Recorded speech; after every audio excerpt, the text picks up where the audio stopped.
monitoring and reducing risks. So what does monitoring mean? Again, the science shows us that kids who spend more time unsupervised, where adults don't know what they're up to, are in more risks or tend to be in more risk situations. Now, what does monitor mean? Well, monitor means that that child is carrying you inside their head somewhere. That they are thinking, okay, I have to let mom and dad know I love texting. Absolutely love texting, because I now have a connection to my kids that I didn't have before. We always had call us if you're going to be late, let us know if you're staying over at your friend's house. Now we can text them and see what they're up to. What are they doing? Do they need a ride? So monitoring is so very important. When we ask our kids, are you going out when they're going out? That they, is there going to be, are the parents home? Uh-oh, the million-dollar question. Are the parents home? Because we are very clear with our guys, and always have been, that we are happier to know that they are in a place where there is adult supervision. And it may be adults just upstairs, it may be older siblings just upstairs. They are the situations that we prefer them to be in. So what happens? Oh my God, the parents aren't going to be home. So what do? Do we call up and say, hello, my name is Jean Gibson, and I'm just wondering about what our children will be doing when you're not around, right? So we did that when they were little, right? We did that when they were little. Can we do that all of the time? We can't. We cannot do it all of the time. But what is it that we can give our kids? Well, many of our kids are the ones who are going to be cleaning up the vomit of the others at the party, right? They are. And we want them to know that we are there for them. We don't want them to go to unsupervised parties, for sure. But if that's the only party that they can go to, then we want them to know how they can resist some of the temptations around them. And we want them to know that we don't want them drinking, we don't want them smoking dope. But if they're in any difficulty, they know where to call, and day or night, we will come and get them. That is what positive parenting is about. Why? Because the relationship you're building with them now is the relationship that they are going to take into their adulthood with you. And it's the relationship that they are going to have with their own children. So we really need to be thinking about monitoring. Monitoring, being aware of what they're doing. And, you know, there is the teen years. Why we want them. Remember in that last part of the video, this lasts a very long time, the effects of what kids are involved in the teen years. So what are some of the risky things that come in the teen years? We know too well. So tobacco use, drinking alcohol, we know drug abuse, we know that many kids are experimenting with alcohol and drugs. They're using marijuana. Now, using does not mean abusing. The majority of kids who experiment do not go on to have difficulties with abuse. We have to keep that in mind because, you know, I can think of many of my teen years and people that I hung out with who now happen to be in kind of, not chief of police, but, you know, other kind of things. So we have to keep that in mind. It doesn't mean, oh, well, you know, it's all right, lovey-dovey, you just go and do what you want. No, it's when you find out about it, what is it that you're going to do? What is the conversation that you're going to have? Is it going to be you're not going to that guy's house, you're not hanging out with those people, or is it, you know, I am so worried about the effects of alcohol and drugs on your growing brain. Tell me what's going on. What's up? Are you concerned? Are there any people at the party that you're kind of worried about? So tell me about them. What bothers you about them? Oh, they're skipping school. Wow. So is there kind of stuff that goes together like skipping school, drinking too much, doing drugs? Wow, okay. So now is that the path you're on? So when you have that kind of conversation, then you hear the stories. But we need to let our kids know the marijuana that's out there just now is stronger, more pure, and absolutely more damaging than earlier marijuana. And so heavy use, which is daily use and frequent daily use, we are seeing an increase in schizophrenia. So we need to tell our kids, you know, lots of kids are going to be smoking dope, but we know that if you smoke a lot of it, you might turn into having voices in your head and life be scary.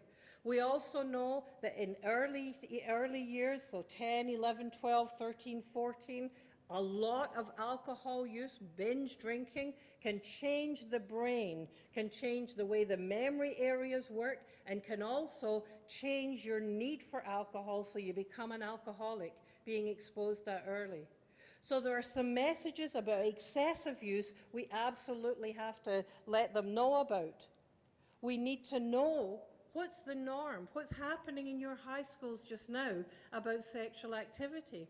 What is the norm that girls are up to and guys are up to? You know, in many high schools, you get rep for the number of girls that you have sex with. So guys get reputation for the number of girls they have sex with.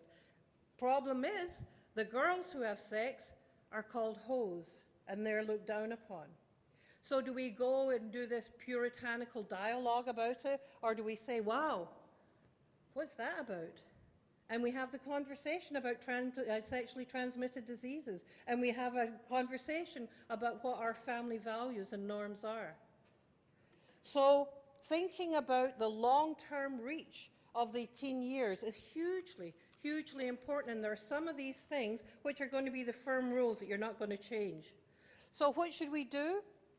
When parents and other adults help teen avoid these risks, they are setting the stage for lifelong health.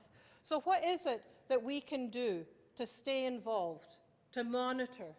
So the research says that teens feel more secure and involved in less risky behaviors when they know that there are adults around who care. As well, that there are adults around at these times. Getting up in the morning, coming home from school, evening meal with the TV off, when he or she goes to bed. So how tough is that? How tough is that in our busy, busy lives?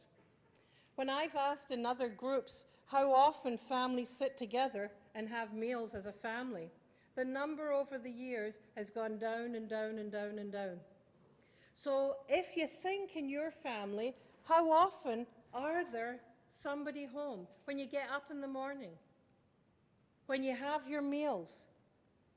And as families, how can you shift so that you say, paying down the mortgage is really important, but these years, my kid's brain is being built.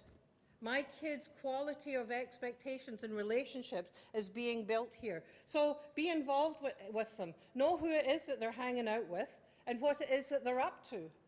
Know what it is that they're up to. Now, it may just be playing video games, or it may be just talking about, who knows, Paris Hilton, who's the latest. But to know what it is that they're doing, not in a probing, prying way, but know where they are, know who they're with, and also let them know that you want to know when they're going to be home. These are not unreasonable expectations whatsoever. So the key down here is if you know what they're doing and you're listening to what it is that they have to say. So how can we reduce the risks? What is it that we can do? We're all very worried about this. So we give them the message about we do not want them using drugs or alcohol. We have to tell them that using drugs and alcohol, particularly in the teen years, is bad for their brain. We don't want them involved in violent or sexual activity. And you can modify this according to what you think is the family expectation. But you have to be speaking about these issues with your kids. Now, this concept here is bluefish.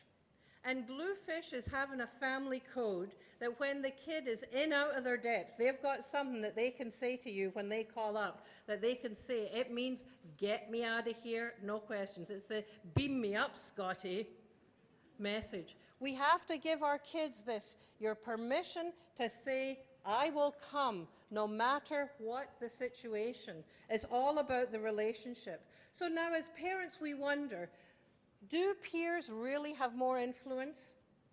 There are books that will tell you, yes, they do. But the books that I like say you don't. Say they don't. And a book I absolutely love is by Gabor Mate called Hold On to Your Kids. Hold On to Your Kids. And our teen, they connect and be with groups that are like them and like the family. So it's not random. They will find friends and will stay with friends who are like them. Now, if you're worried about your kid in the group that they're hanging around with, it's less effective to say don't hang around with them as to say, wow, so what is it about those guys that you like? What attracts you to them? And then you find out that they're worried about how they look in school. And many of the young people I see who are in with the wrong crowd have, in fact, some pretty significant learning difficulties. They feel that they fit in with kids who are on the edges. So we need to look at, yes, they have a big influence on clothing and other things and wanting to hang out, but do not underestimate what we have as parents. So the key is get to know your friends and their parents, because friends absolutely are important to teens. If they are pushed to choose between their friends and their family, in front of their friends, they'll pick their friends. In front of their family, they'll pick their family. Don't put them in that position. Don't put them in that position. So we also need to give them hope for the future.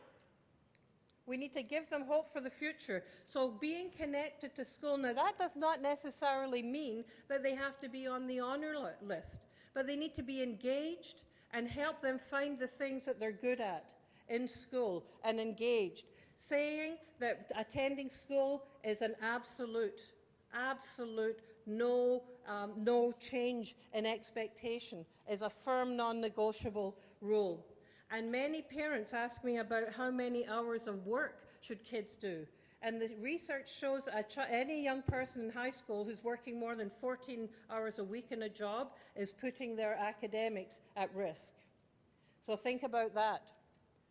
So know what's happening at school and make homework part of what you do as a family.